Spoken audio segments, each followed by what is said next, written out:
Konami, I love you so much. Like being with your ex-girlfriend in the back of your Toyota Corolla, Konami always kept pumping out wave after waves of classics. The Genesis got such a sweet showing with classics such as Contra Hardcore, Castlevania Bloodlines, and of course the Hyperstone Heist.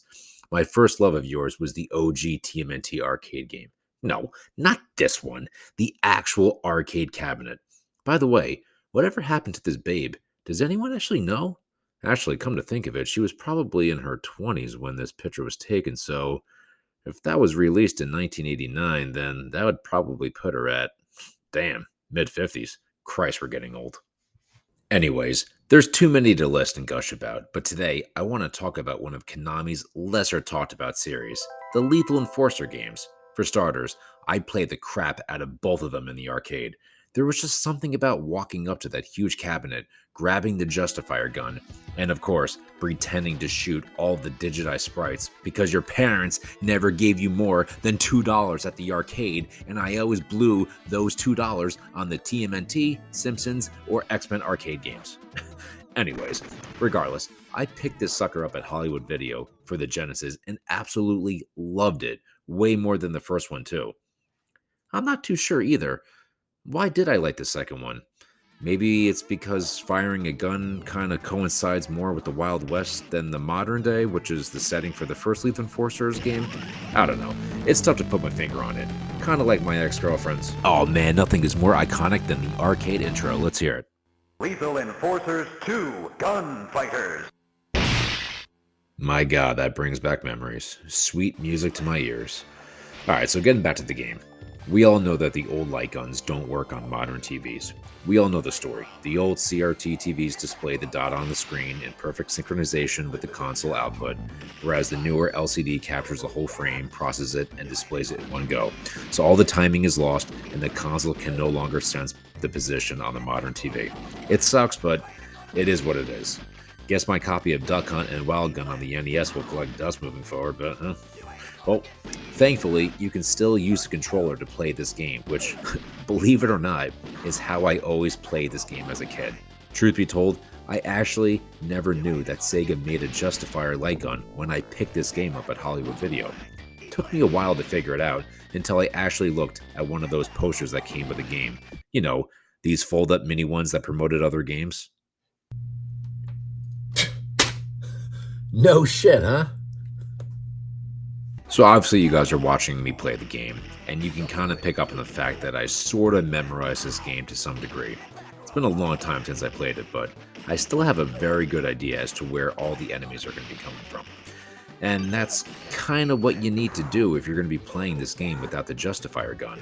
I mean, unless you have a CRT TV, you can hook up a Genesis and a Justifier. Hey man, knock yourself out. But if you're like me and you're playing this on a modern TV, and you're going to move forward with this game, you kind of have to memorize it. So take this for example. This dude just runs out onto the screen and starts shooting at you. You will have no time to react to this gun unless you're using a light gun or if you memorize this game to a T, which I doubt it.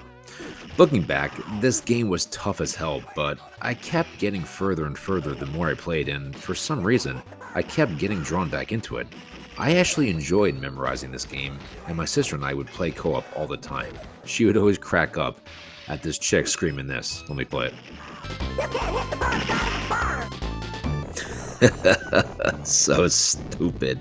I mean, the game is just 4 to 5 sayings on repeat. It's that. You ain't gonna get me, you sheriff. Get back or I'll blow him away. Him screaming out or eat lead. Is there another one? I'm trying to think. I mean, there's other sound voices, like, you know, when there's a civilian, they're like, don't shoot, or this is the sheriff.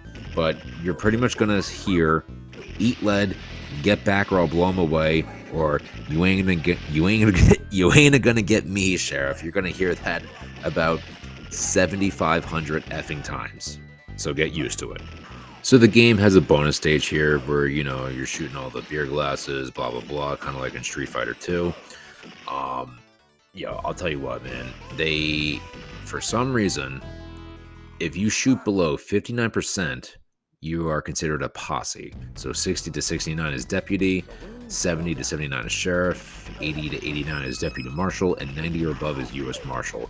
Dude, I'm telling you, 99 out of 100 times, you're going to be posse. I think one time I shot Deputy. It's insane. Who the hell's shooting 90%? Because half the time, you're just throwing bullets out, just hoping you're trying to hit the guy. All right, so to give you a quick rundown of the game, there's 5 stages. You got the bank robbery, the stage holdup, the saloon showdown, the train robbery, and the hideout. While I was recording the footage, I made it to the train robbery, but I did not make it to the hideout. I've actually beaten this game before, but like I said, it's been a long time since I played this. But so the biggest downside of this game, in my opinion, are probably the bosses. If you're playing co-op, I think it can be fun. I kind of forget what it was like to play co-op because I played with my sister like, oh man, 25 years ago, but we had a blast playing it. But I do remember that one person would shoot the projectiles and one person would shoot the boss, and I'll show you clips as you're seeing right now. But and I think after the saloon the saloon showdown, you would do a draw with 3 enemies right there, and I'll show you right here.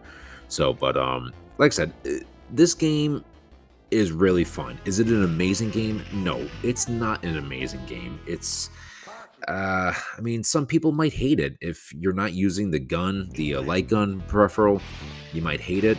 I grew up playing it with the controller, so I'm used to it, and I actually enjoyed it. It was a good challenge. I had a great time playing it.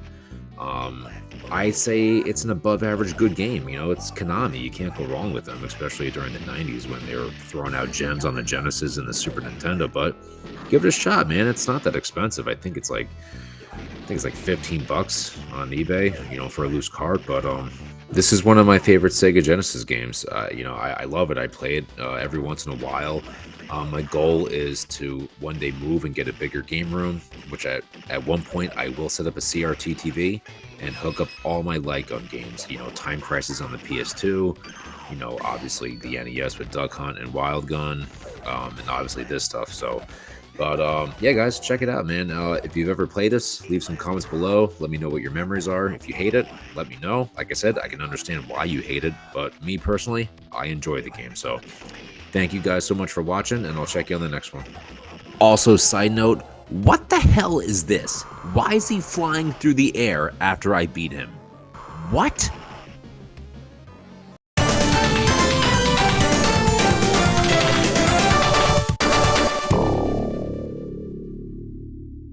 When we draw, start shooting.